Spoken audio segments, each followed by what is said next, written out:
O direito e a língua portuguesa estão intrinsecamente ligados, mas ligados de todas as formas e por todos os ângulos. Quando falamos em direito, é impossível falarmos em direito sem falarmos em língua portuguesa. A língua portuguesa está envolvida em absolutamente tudo o que fazemos, tudo no que fazemos dentro da área do direito. Seja quando falamos em oralidade, que é uma das ferramentas do advogado, seja quando falamos em escrita, construção de textos, uma peça processual, por exemplo, uma petição inicial, uma contestação, um agravo de instrumento, um termo circunstanciado, que é aquele documento que geralmente é elaborado por um delegado, um oficial da polícia. Não importa o tipo de documento que façamos dentro do direito, ele sempre vai ter como base a língua portuguesa. Muito bem, diante de uma situação como esta, por onde devemos começar? É muito simples. Devemos começar da seguinte parte. Nós temos que estudar a Constituição Federal quando somos estudantes ou quando enveredamos por esse caminho na condição de advogados. Temos que estudar o Código Civil, o Código Comercial, o Código Eleitoral, o Código Florestal, o Código de Defesa do Consumidor. Temos que estudar o Código Tributário, o Código de Trânsito, o Código de Processo Civil, o Código de Processo Penal, o Código Penal Militar, o Código Bustamante, a Consolidação das Leis Trabalhistas, a CLT, e não paramos por aí. Temos as chamadas leis esparsas, aquelas leis que são mais ligadas a determinados grupos que precisam de uma determinada atenção um pouco mais especial. Então nós temos o Estatuto da Terra, o Estatuto da Cidade, o Estatuto da Metrópole, para quem resolve enveredar para a área do direito imobiliário. Temos o Estatuto do Idoso, o Estatuto da Pessoa com Deficiência, o Estatuto da Igualdade Racial. Nós temos o Estatuto do Indígena, o Estatuto da Criança e do Adolescente, o Estatuto da Juventude, o Estatuto do Torcedor. Temos o Estatuto dos Militares, o Estatuto do Desarmamento, o Estatuto das Guardas Municipais. Nós temos o Estatuto da Advocacia e da OAB, que é a Lei 8906 de 94, é a Lei dos Advogados. Nós temos o Estatuto das Microempresas e das Empresas de Pequeno Porte, para quem resolve enveredar pelo caminho do direito empresarial. Nós temos o Estatuto das Empresas Públicas, para quem resolve enveredar pelo caminho do direito administrativo. Em suma, absolutamente tudo o que falamos e tudo o que fazemos dentro do direito tem uma relação direta com a língua portuguesa. Mas, professor, para por aí? Não, não para por aí. Quando falamos em operar o direito, nós dependemos da língua portuguesa, por exemplo, dentre outras coisas, para construirmos ofícios, requerimentos, memorandos, atas, cartas, e-mails. Ou seja, estamos falando de alguns dos muitos, das centenas de documentos com os quais nós temos que trabalhar todos os dias. Bom, ficou fácil, professor. Diante desse quadro, o que eu preciso fazer, então, é aprender a operar a língua portuguesa e aprender a operar o direito. Parou por aí? Não. Observe. Você resolve enveredar para a área do direito constitucional. Ok, ficou fácil. Você descobre que a Constituição da República de 88, que é a chamada Constituição Cidadã, ela foi construída, obviamente, em um momento determinado da situação do Brasil, em que o Brasil saía de uma questão político, econômica, social, um pouco diferente, do que se quereria ou se gostaria de viver naquele momento. O regime militar vigorou ali por 21 anos, terminou em 85, e em 88 nasce a nossa Constituição. Porém, para entendermos a Constituição de 88, nós temos que voltar um pouquinho no tempo. Aí nós vamos voltar para 1822. O Brasil declara a sua independência. 2 anos depois, em 1824, surge a nossa primeira Constituição, mais conhecida como Constituição do Brasil Império. Muito bem, ela foi redigida, vigorou por muitos anos, por décadas, mas aí em 1889 acontece um outro grande fato que modificou a história política do Brasil. O Brasil deixa de ser um império e deixa de ser um império, uma monarquia, e se torna automaticamente uma república. Não foi um processo fácil, como eu estou dizendo, foi uma coisa complicada, difícil, mas nós nos tornamos uma república em 1889. O que acontece 2 anos depois? Nasce a nossa segunda Constituição. A Constituição da Primeira República ou a Constituição da República Velha.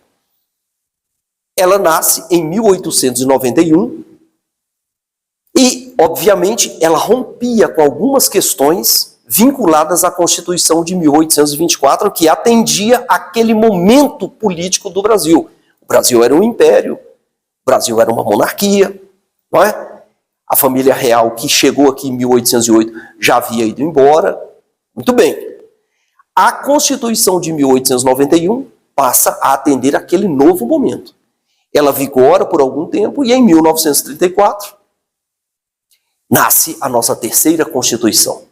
A Constituição da Segunda República ou da República Nova. Muito bem, ela vigorou por algum tempo. Em 1937 surge um período mais duro da política brasileira, chamada de Estado Novo. Nasce o Estado Novo, surge o Estado Novo, e uma nova Constituição precisa atender aquele momento político do Brasil.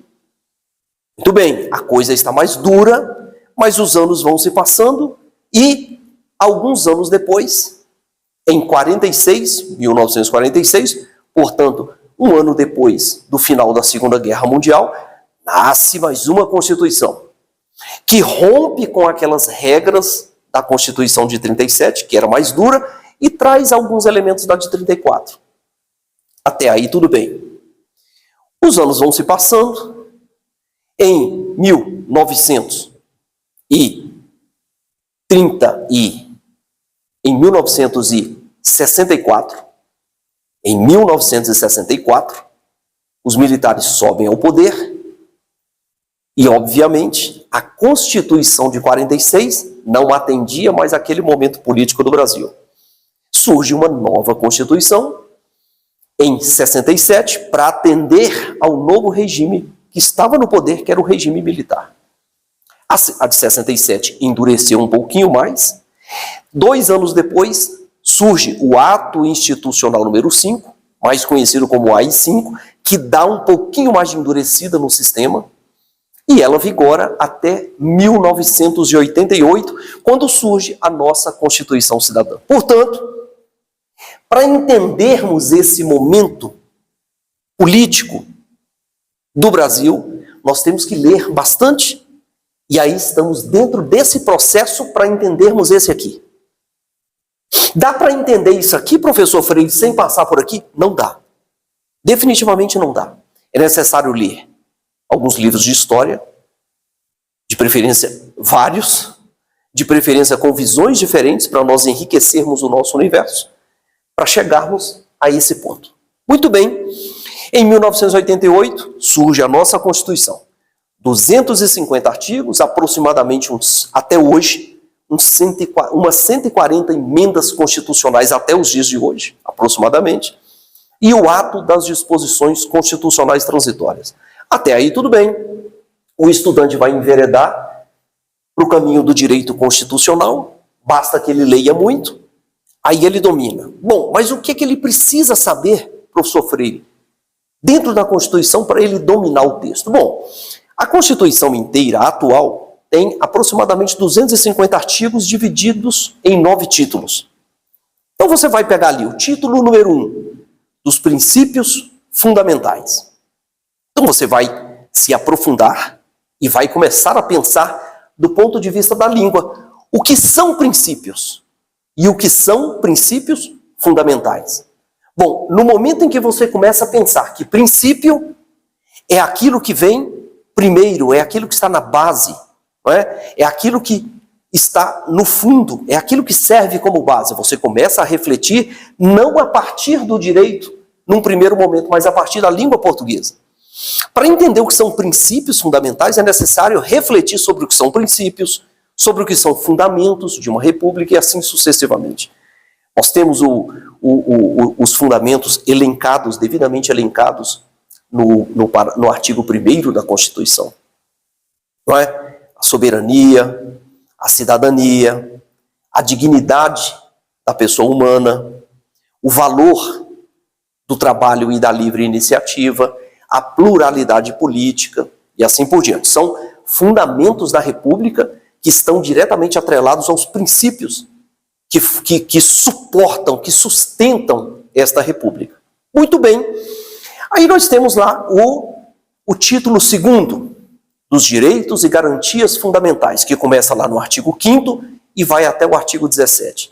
Depois nós temos o título 3, a organização do Estado, depois a organização dos poderes, da defesa do Estado e das instituições democráticas, da tributação e do orçamento, que começa lá no artigo 145 e vai até o 169, que é como se fosse um pedaço do Código Tributário dentro da Constituição.